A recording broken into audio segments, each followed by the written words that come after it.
As I mentioned on Friday, we got so much response to minor hockey, and this being the first day of school, this is sort of part of that ritual, Dave, that parents go through. You have a daughter. It's her first day of junior kindergarten. Yep, tough morning, man. Yeah, she was fine. Tough morning. She was great. She was fine. The father not weeping. so much. No, yeah. It's, I get it, and it also is a time where kids for the first time getting on skates, like in our day. So we had might. Yep. What was your youngest age group? Oh, geez. I think it was might for us. I'm trying to remember. The half boards you skate, and we only had like the half boards. Yeah. Because I'm trying to remember, because I when you sign up and you play at 5 years old, there's something before Pee Wee. I know minor Pee Wee. That's already, you're looking at like novice. We had novice. Yeah. We had novice. I don't know the names for it, to tell you the honest I'll truth. tell you who will know some of the names. He is legendary. He is Coach Frank. Frank, make your way in as the studio audience can't believe it. They can't believe it. One of the good friends and good supporters, great supporters of ours since Dave and I started back on TSN 1050. We've got to know him quite well. Actually, he used to watch me when I was on Winnipeg on satellite. Yeah, I don't think that happened, Dave. No, Frank was 11. And he was a big fan of Global Winnipeg, so yeah. it's been even longer. Especially the vampire episode. Huge, yes. I still want that on the website, Dave. You can't hide it from people. Might have that on 8-track. Yeah. Here, pull that in there closer. Now, Frank, in terms of when you talk minor hockey, the youngest one, what do they call the age groups now? Like Adam was another one that we had. It's actually even younger than that now. So the GTHL, it kind of hits GTHL when you get to minor Adam. Before that is the NYHL. It's more of a select distinction, and what they're called is novice, minor novice, all the way down to mite, tyke.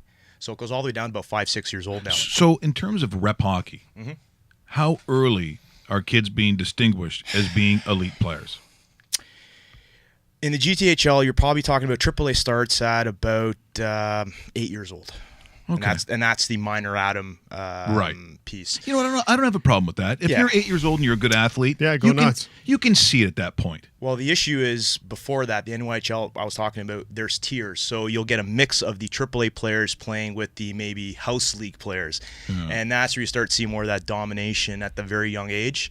That's where the parents start, oh, my son's going. He's going that's places. The danger, isn't it? Till you get to the GTHL, then you have more of that tiered system of the AAA, AA, single A, and so on and so forth. Now, it's pretty commonplace. I know years ago it wasn't, and I remember the first time I heard about this contract that parents had to sign in terms of their behavior, I guess. What do they call those? Is there an official name for that piece of paper? It's just more of a, every team has their own set of rules. So we have our own team rules. So, you'll sign off on, must be there an hour before, or you can't show up, 5 minutes before a game, that type of idea. So it's like our code of conduct type of, and it's to their own coach how they want to enforce it. Really? So, yeah, but don't they also have something about the parents actually signing? We do have that also, yeah. So so you can't act like a moron in the crowd. Because parents do. Yeah, they do. Sure. Contract a contract doesn't stop that, unfortunately. No. But with the growing age of social media now and this whole anonymous posting, there's a couple sites where parents. I thought it was shut down now, but somebody told me it was back up. But there's a blog where people can go and anonymously literally talk about your team. So bitch about other kids, and that's disgusting. How immature is that?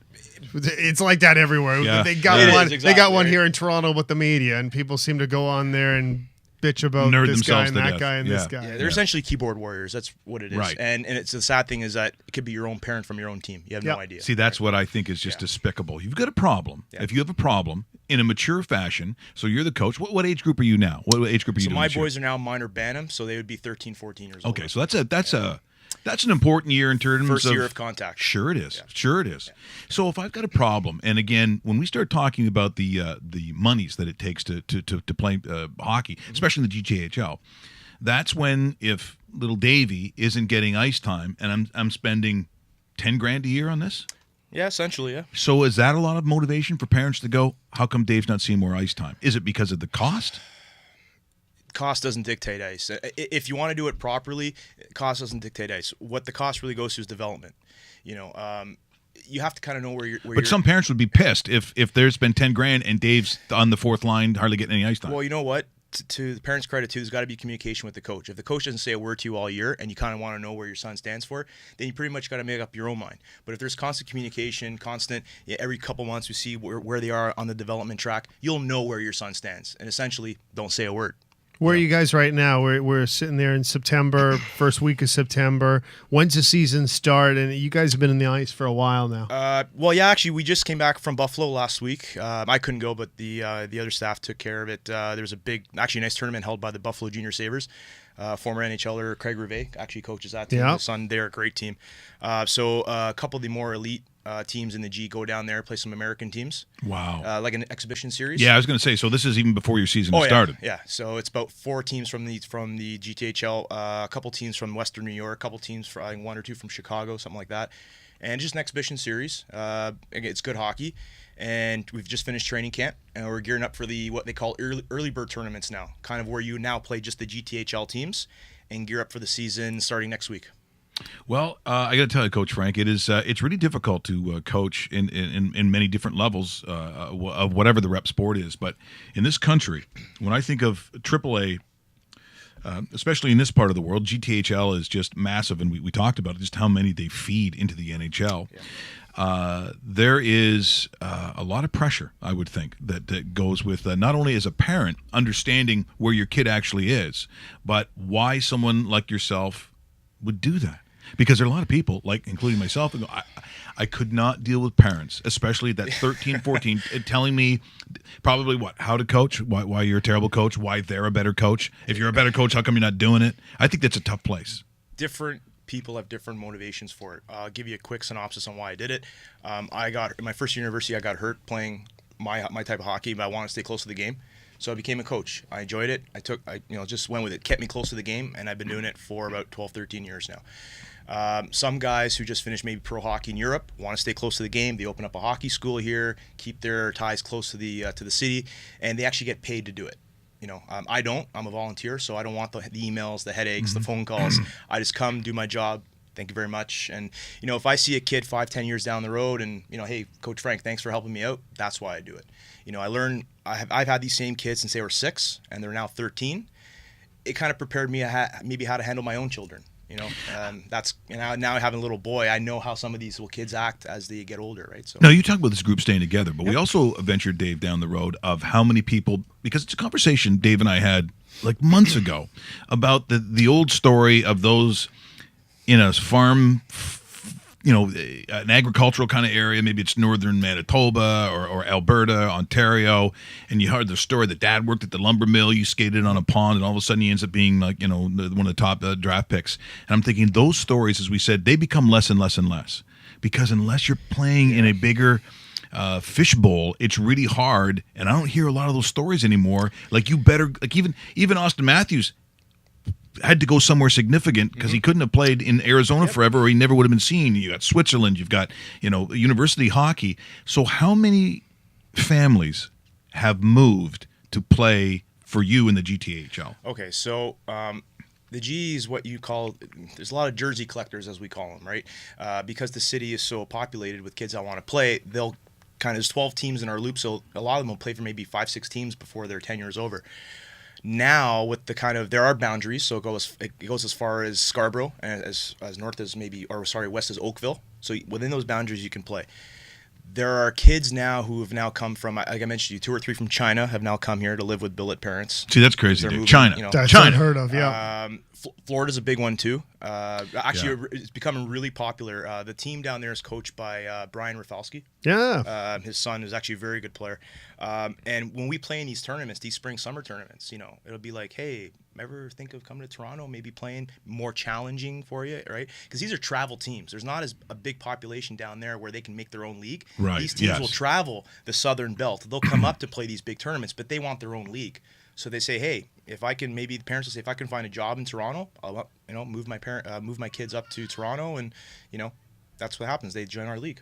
That's crazy even to think of, because that was kind of unheard of when we used to play, back when we were 10, 11, 12 years old. It'd be, I remember the big thing was, you'd play against an American team maybe once a year. Yeah. You'd get a travel team in coming, like we played against a Swedish team That's once. What we had Sweden. Sweden's ours. We had an Australian team come in once, which was just totally wacky because the team itself was more interested in the snow on the ground than actually playing the actual game. Was it like a 14-0 kind of game? Yeah, even more. Oh, it was stat night, which was always good. Those are always good. Those are great. And don't be bragging about your shutout on those nights, boys. You probably didn't see a shot.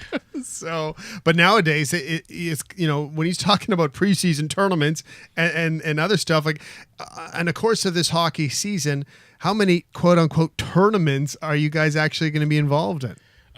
During the season, it's about 5. So we have 5 GTHL exceptions, meaning they won't play us on those dates, the games, our regular season games. So we'll play tournaments. We're actually going to South Bend in January to play on the Notre Dame campus. Wait a minute, pretty South cool. Bend? South Bend, yes. It's where Lisa Varga lives. Yes, it is. She's gonna. Who's that? Yeah. People know. People know. I'm not familiar with that. Yeah. Yeah. We're going to Notre Dame. Actually, the University of Notre Dame is putting on a prospect hockey tournament that we'll be joining. So January in Indiana. It's gonna be pretty cool.